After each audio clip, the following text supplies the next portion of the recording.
Hola a todos. Vale, pues seguimos un poco con el último contenido, ¿vale? De este módulo de gestión de documentación jurídica. Y cómo no, uno de los documentos más importantes que vamos a ver en la empresa, tanto en la empresa como en nuestra vida, son contratos. ¿Vale? ¿Por qué vemos tantos contratos?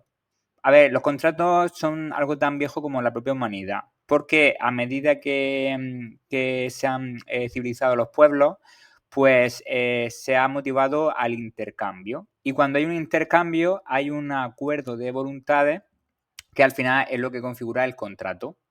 Por lo tanto, pues eso, desde la prehistoria existen contratos, entre comillas, porque había un intercambio de cosas y de elementos. Luego, cuando ya empezó el periodo de la ruta de la seda, intercambios comerciales y tal, se fue fructiferando y ya, bueno, pues tiene su origen actual en el derecho romano. Se regula por el Código Civil y al final, bueno, pues lo que comentamos es un acuerdo entre partes en el que cada una se obliga a entregar a la otra algo. ¿Qué va a ser ese algo? ¿Cómo se dice? Bueno, pues depende del tipo de contrato que sea. ¿Cuáles son los más comunes? Bueno, pues el contrato de compraventa. El contrato de compraventa se caracteriza porque se entrega una cosa y hay un precio. Es decir, se caracteriza por la existencia de un precio. Ese precio normalmente es una cantidad pecuniaria, es dinero, pero puede ser que sea un signo que lo represente. Entonces, no quiere decir que los contratos de compra-venta se basen en la entrega efectiva de dinero. Vale, pues importante saber eso. Luego, contratos de arrendamiento. Vale, son los contratos en el que una de las partes cede el uso y disfrute de una propiedad, de un bien inmobiliario, incluso de un bien mobiliario, a la otra parte, a cambio pues, de percibir una renta económica, una cantidad en especie que está pues, regulada en ese contrato, cuándo, cuánto y cómo. Vale, ahora van a venir un contrato muy interesante desde el punto de vista de la empresa. Está el de renting y está el de leasing, que son bastante parecidos y se usan sobre todo cuando la empresa tiene que hacer una inversión en un bien mobiliario que es de alto coste y que se deprecia pues, de forma rápida. Pensemos, no sé, si damos una vuelta por la universidad, vemos las copisterías, bueno, pues esas fotocopiadoras que venden, que son equipos, bueno, pues que pronto se pueden depreciar de forma rápida con su uso, se puede quedar obsoleto, bueno, pues en puesto de comprarlo y hacer todo el desembolso de la inversión en un momento, pues la empresa puede valorar la opción de hacer un renting o un leasing. ¿En qué se diferencia? Bueno, pues que en el renting simplemente es el arrendamiento. Mientras que en el leasing, al final va a haber luego una opción de compra, es decir, hay un contrato financiero sobre leasing, sobre un bien mobiliario, sobre un activo, al final una de las partes se compromete a la otra a ir pagando una mensualidad y al final de una vida útil, podemos considerarlo 4 o 5 años, bueno, pues se le da la opción de una opción de compra y que lo que se dice siempre del alquiler, como que va cayendo un poco en saco roto y luego pasa el tiempo y no tienes ese activo. Bueno, pues esta opción es muy interesante porque sobre todo va a eliminar mucho el riesgo de la empresa a la hora de invertir en activos especializados, cuando no se sabe un poco la aventura empresarial cómo va a ser y hace falta una inversión en maquinaria, bueno, pues al final la idea es seguir el desarrollo de la empresa, pero esta financiación en leasing va a permitir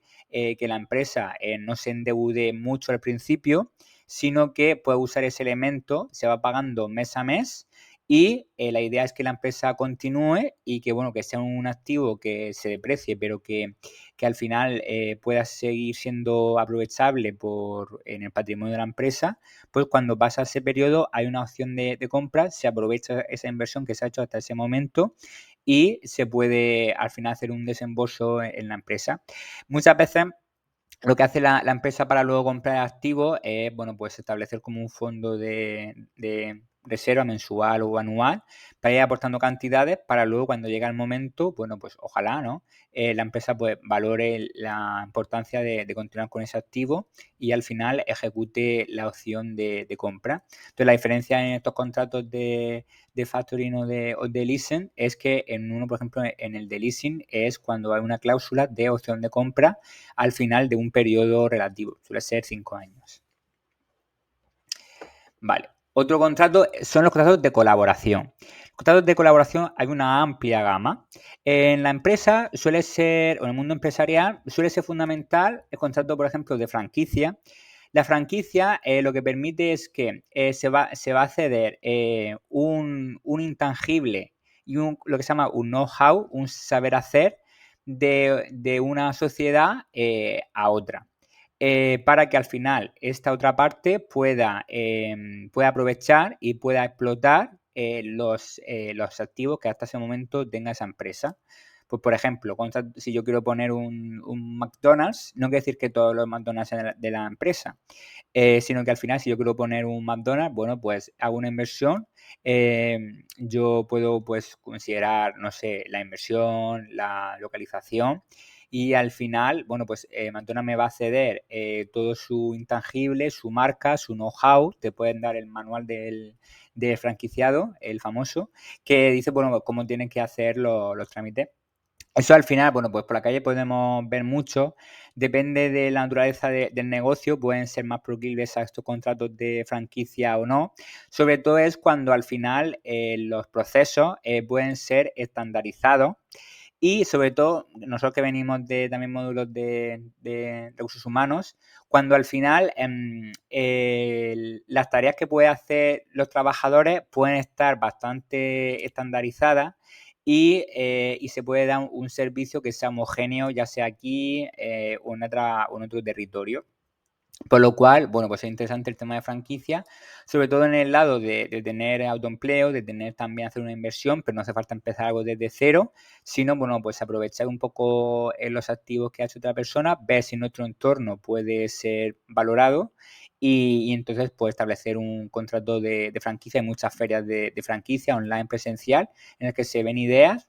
El inversor puede ver el potencial que puede tener en su zona y normalmente pues, en los contratos de franquicia va una exclusividad territorial para que al final, bueno, solo sea un agente un franquiciado el que esté explotando esa franquicia en un territorio determinado. Entonces, la cláusula de territorial suele ser la más frecuente en los contratos de franquicia.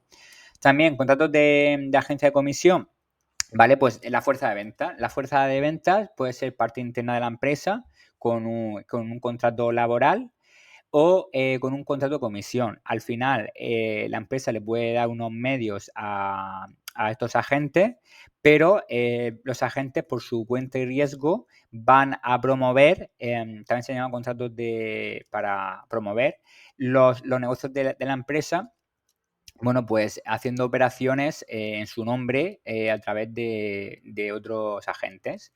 Y luego, pues en ese contrato se va a establecer un pacto para hacer una comisión por cada cierre de la operación.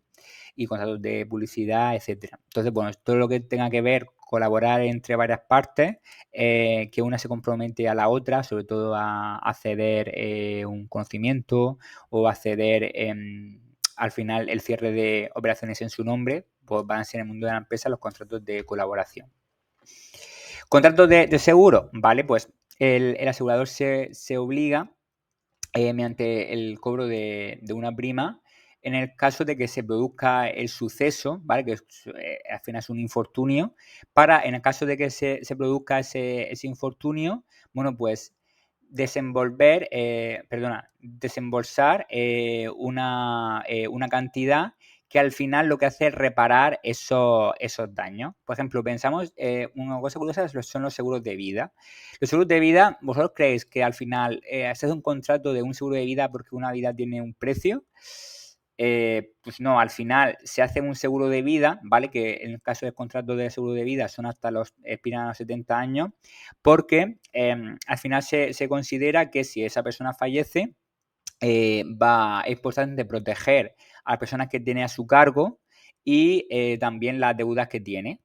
por lo cual, por ejemplo, si hacemos un contrato hipotecario, vamos a salir del banco con un seguro de vida, con un contrato de seguro de vida. ¿Por qué? Porque al final, si la persona fallece y no se puede seguir prestando ese desembolso, bueno, pues entonces el banco se puede comprometer a hacer ese pago. Al final, por ejemplo, en el seguro de vida también suele ser equivalente, más o menos se calcula la cantidad pues, en los ingresos esperados que va a tener esa persona en los siguientes 5 años, que es cuando se espera que al final pues, las personas que están a su cargo, ya sea hijos, etcétera, pues puedan ser autónomos. Entonces, depende del contrato de seguro, depende de la familia que tenga, así se va a pagar más o menos prima y va a ser más o menos la cantidad desembolsar, porque depende de eso. Suele ser 5 años de los esperables ingresos que tenga esa persona. Y eso será un poco un contrato de seguro. Y ya los contratos de trabajo son aquellos, bueno, pues entre la empresa, empresario, ya sea empresario persona física o persona jurídica, y un empleado en el que se compromete, bueno, pues a unas condiciones de tiempo, esfuerzo y tareas para cubrir una necesidad de la empresa. Contratos de trabajo, bueno, pues también va el acuerdo de voluntades. En las cláusulas, pues las partes pueden acordar lo que consideran oportuno. Vale, pues hasta aquí hemos visto un poco el repaso de los tipos de contratos, algo bastante interesante, y nos vemos en el siguiente vídeo. Un saludo.